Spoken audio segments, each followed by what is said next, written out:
Est-ce qu'il est laissé pour jouer au moins, qu'il le chèque? On remercie Romain Aran pour cet excellent Mercato Express. Il y aura la même chose version étranger un petit peu plus tard. Mais on va continuer de parler Mercato, mais marseillais à présent, parce que cet après-midi, le président Pablo Longoria a convoqué la presse pour discuter Mercato et il a pris sa décision concernant l'avenir de Dimitri Payet, un moment émouvant. On va l'écouter, le président au micro de Nicolas Chebrion, et puis surtout la réaction de Dimitri derrière. Nous, comme club, on a décidé de ne pas continuer l'aventure ensemble avec notre capitaine.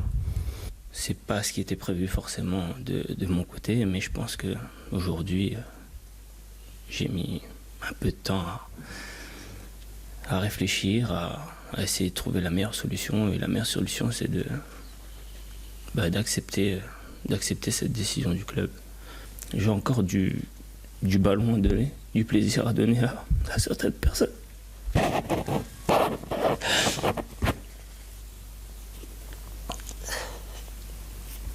Moi, je vous jure qu'il m'a ému aux larmes. Alors, l'OM se sépare de son Marseillais à vie. Je suis très sensible. Dimitri Payet, après 8 ans de bons et loyaux services, est-ce logique ou regrettable? Ambiance un petit peu tristoune. Ambiance Jean-Louis Aubert. Voilà. Mouchial, c'est terrible. Logique ou regrettable pour vous, Pierre? C'est plutôt logique. Plutôt logique. Ah, c'est logique. Très bien, président. Plutôt logique. En aucun... Vous êtes triste quand même, parce qu'il y a... Il va lui manquer, mais c'est un président ému. En aucun cas regrettable. Donc, tout à fait logique. Bah oui. Bernard? Moi, j'avais mis regrettable. Ah, Eh ben, un duel, alors. vous voyez qu'on en a... Non. Peut-être pas duel, Pas parce qu'il est tranquille, il vient d'arriver, je vous rappelle. Peut-être plus tard, les duels. Mais par contre, vous allez me dire pourquoi c'est plutôt logique pour vous, puisque vous avez envie de parler. C'est plutôt logique, puisque manifestement, on a compris que ces dirigeants et les entraîneurs un petit peu successifs qui arrivaient, puisqu'il y en a eu 2 quand même, bon, Sampaoli, ok, il devait se jouer un petit peu, avec Tudor, quasiment jamais. Les entrées, alors c'est pas facile à son âge, comme ça, quand tu entres à 10 minutes de la fin, un quart d'heure de la fin, 20 minutes de la fin, encore que c'était au Vélodrome, plutôt dans de bonnes conditions, devant des équipes relativement inférieures. Et tu as le sentiment qu'il repartait pour une saison galère. Alors, tant qu'à faire, même pour les 2 parties, peut-être même pour lui, même si ça le touche de quitter un club qu'il aime beaucoup et une région, comme il le dit dans la conférence de presse, il a encore envie de jouer, de montrer certaines choses, peut-être un club un peu moins ambitieux, où il pourra être titulaire, tu vois. Et moi, je pense qu'il peut encore. Mais là, ça me paraît... Ça partait pour une saison galère. Regrettable, Bernard? Oui, moi j'ai mis regrettable dans le sens où il aurait pu quand même apporter sur ces quelques minutes de temps de jeu. Après, oui, il a envie de jouer, mais je pense qu'il aurait pu aussi apporter aussi aux jeunes et aussi aux nouvelles recrues les valeurs du club. Mais bon, malheureusement... Oui, mais Bernard, là, on est quand même dans le cas de figure d'un joueur qui a envie de jouer, parce que tu vois, c'est la fin de sa carrière, et il sait qu'il ne va pas jouer. Donc en gros, on est parti sur une année de frustration. Et une année de frustration, ça peut être une bombe dans un vestiaire, surtout qu'on a le poids. Surtout qu'il sort d'une année de frustration. Surtout qu'il en sort déjà d'une. Là, il s'était peut-être dit, ça va peut-être me relancer un nouvel entraîneur. Il a compris. Je pense que Marcelino a dû parler donc à Longoria. Marcelino a dû parler à Longoria. Il dit voilà, moi je vous le dis. C'est Marcelino qui a parlé. Évidemment, c'est pas mon style de joueur. Je veux pas. Et il sait qu'il va se passer comme l'année dernière, rappelons-nous quand même ce qui s'est passé avec Tudor. Quand ça marchait un petit peu moins bien, qu'est-ce qu'on disait? Il devrait quand même faire jouer Payet, alors qu'il ne voulait pas. Alors de temps en temps, il l'a fait jouer sur la fin, mais il ne voulait pas. Donc Marcelino, il ne veut pas être confronté à ce problème-là. Surtout Longoria.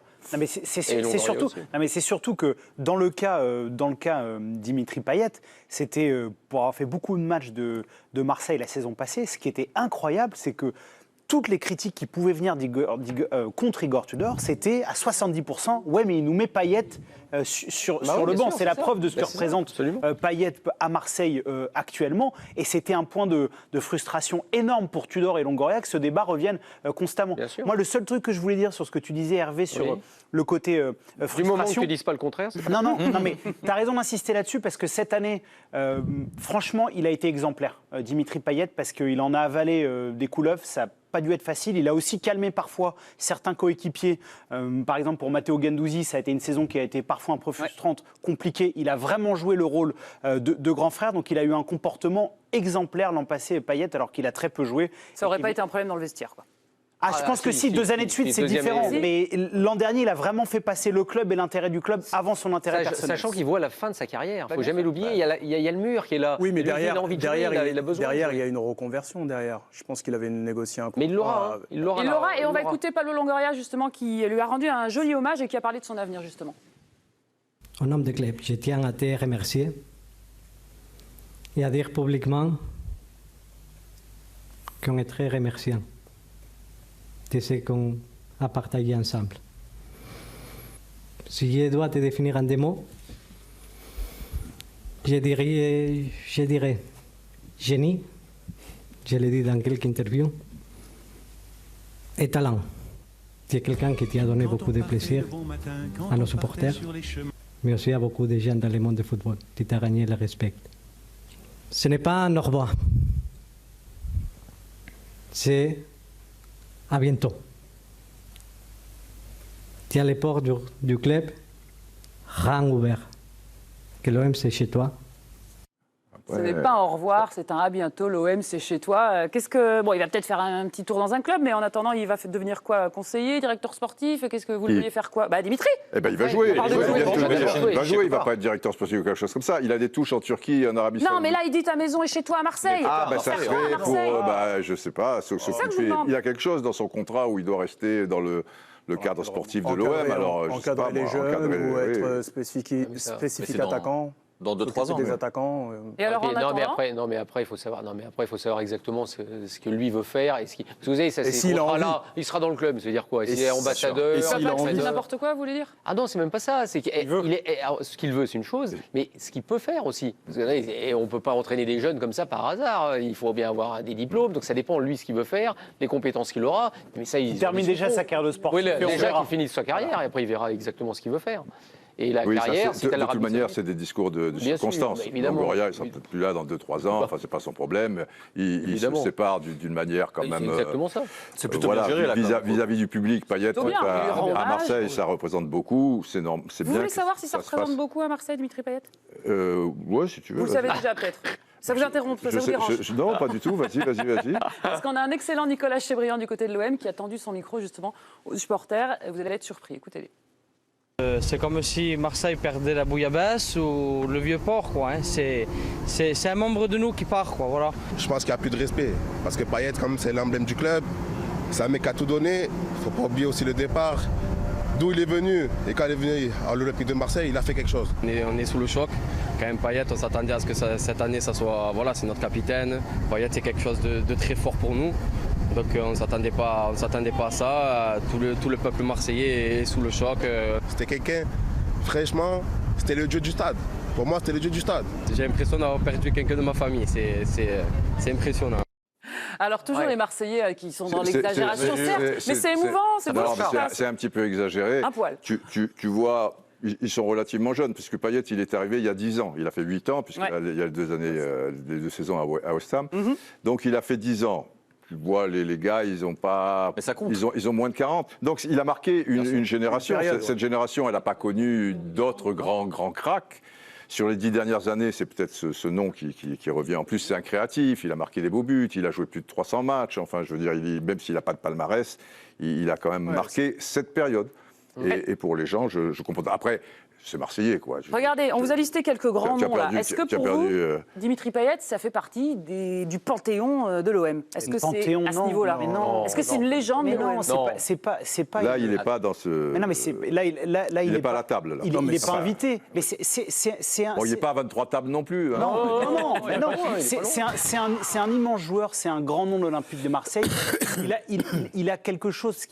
C'est un joueur qui a un rapport au stade. C'est-à-dire que c'est un joueur de coups. C'est capable. Je me souviens de ce match-là récemment avec la guerre des mots avec Rudy Garcia qui était passé sur le banc de l'Olympique lyonnais où il se chauffe avant. Payet ne fait pas une grande saison et il fait un match fantastique. Une mi-temps. Oui. Où il marque 2 buts, dont un penalty et où il monte. Non, mais le but où il s'arrache, le paquet, il peut le faire. Où il tacle et tout, etc. C'est sur une action. Voilà, c'est quelqu'un qui, sur des séquences, sur des moments, qui a eu des moments marquants. C'est ce qu'aiment les gens aussi. Voilà. Mais honnêtement, quand on est un club comme l'Olympique de Marseille, qui a cette histoire, qui a eu des joueurs, mais exceptionnel. Et là, je ne parle pas du palmarès, parce que légende, ce n'est pas forcément toujours le palmarès, il y a l'émotion, etc. Si, mais quand on a eu des Waddle, quand on a eu des Francescoli, quand on a eu des... Et même sur Francescoli, c'est 1 an. Hein. Lui, il est resté 8 ans. Non, mais Francescoli, c'est quelqu'un qui a marqué... Non, tu vois, je te dirais que Drogba, par exemple, me semble avoir marqué encore plus en un an. Il est resté une saison. Il est resté Ribéry une saison. n'est pas resté 4-5 saisons. Ribéry, ça raconte aussi un peu la difficulté de l'OM ces 10 dernières années. C'est surtout ça aussi. Ça raconte ça aussi un peu. C'est-à-dire que l'air de rien, t'as pas de titre, t'as pas grand-chose ces 10 dernières années, à part quelques joueurs qui t'ont marqué par moment, des coachs, Bielsa, etc. Ouais. T'es obligé de te raccrocher un peu à ça. Et donc forcément, quand t'as 20 ans, et pour les Marseillais aujourd'hui, leurs dernières années de football, elles sont marquées par les exploits, les fulgurances de Payet, et pas par grand-chose d'autre. Alors si, je te dis Bielsa, des choses comme ça. Ouais. Mais ils n'ont pas grand-chose à picorer ces dernières années. Et Payet en fait évidemment partie. Et c'est voilà. Il faut faire combien de gens qui vont au Panthéon, quoi. Non, mais je te dis pas de le mettre au Panthéon. Non, mais je dis m'en parler. Vous savez quoi, on continue de parler de Payet parce que je sens que vous avez plein de choses à nous dire. Oula. Oh bah voilà, il a déclenché. Alors, le buzzer est déclenché. On aura 2 minutes supplémentaires pour reparler de Dimitri Payet juste après la pub. On parlera aussi du premier match du PSG qui s'est imposé 2-0, sans oublier le journal du mondial féminin. Attention, on a des dossiers. À tout de suite.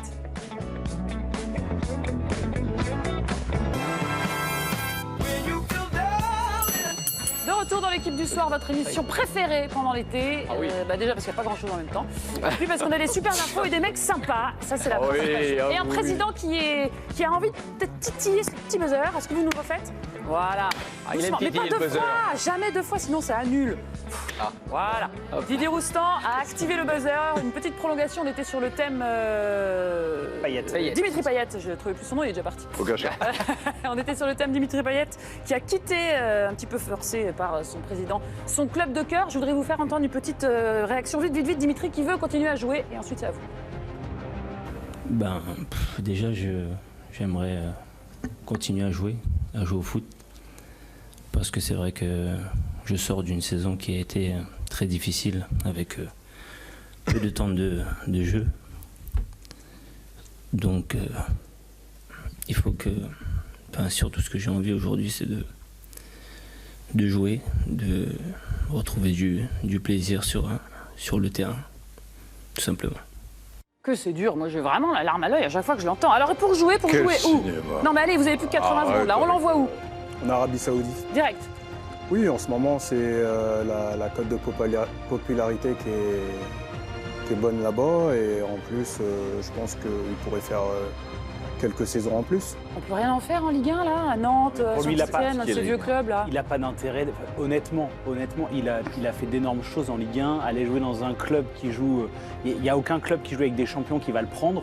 Moi, je pense que voilà, il fait un beau challenge. Honnêtement, en Arabie Saoudite, il y a des joueurs intéressants qui vont là-bas. Ça te permet de faire un dernier gros contrat. Et c'est pas négligeable. L'aspect financier, c'est quand même quelque chose qui compte.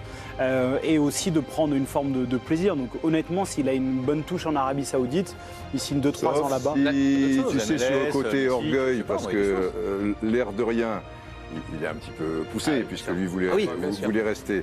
Tu vas à Monaco ou Nice, tu vois, qui n'est pas loin de Marseille, enfin, parce que quand même, c'est une réflexion familiale, parce qu'aller en Arabie Saoudite au dernier moment, parce que là, tu vois, tu as des enfants, etc., qui vont à l'école, blablabla. Si tu vas à Nice, Monaco, et peut-être tu montres certaines choses, Monaco peut avoir, enfin, ils n'ont pas recruté des masses. Nice mais il faut voir aussi l'intérêt de ces clubs-là. Oui, il a envie de jouer. Il faudrait que ça se goupille bien. Maintenant, Nice, qui a pris quasiment personne, tu vois, ou Monaco qui se cherche toujours, tu as un Payet revanchard, tu risques pas grand-chose, c'est pas mal. Ça. Donc on ne peut pas l'exclure. Rien n'écarter. Attends, tu as une larme à l'œil. C'est mignon. Eh ben, je préfère quand même toucher la joue que la cuisse, personnellement.